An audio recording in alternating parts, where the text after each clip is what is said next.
U.S. President Barack Obama, and yes, folks, he's still president until tomorrow, used one of his very last press conferences in office to express his concerns over the Israeli-Palestinian conflict.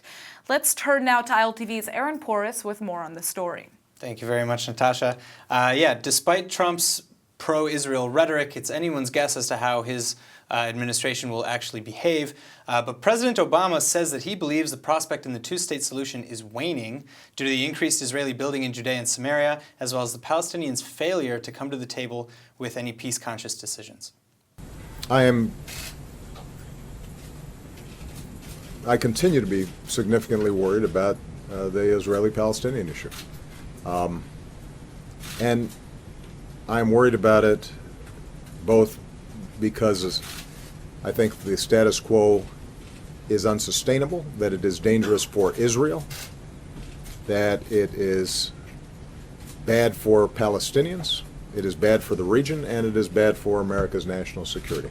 In light of all the dangers that have emerged in the region and the understandable fears that Israelis may have about the chaos and rise of groups like ISIL and the deterioration of Syria, in light of all those things, what we at least wanted to do, understanding that the two parties wouldn't actually arrive at a final status agreement, is to preserve the possibility of a two-state solution because we do not see an alternative to it.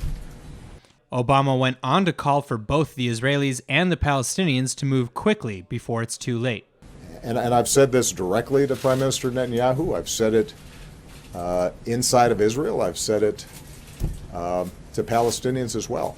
I don't see how this issue gets resolved in a way that maintains Israel as both Jewish and a democracy. So the goal of the resolution was to simply say that the settlements, the growth of the settlements,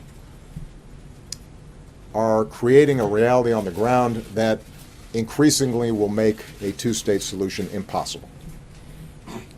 And we've believed, consistent with the position that had been taken with previous U.S. administrations for decades now, that it was important for us to send a signal, a wake-up call, that this moment may be passing. And Israeli voters and Palestinians need to understand that this moment may be passing.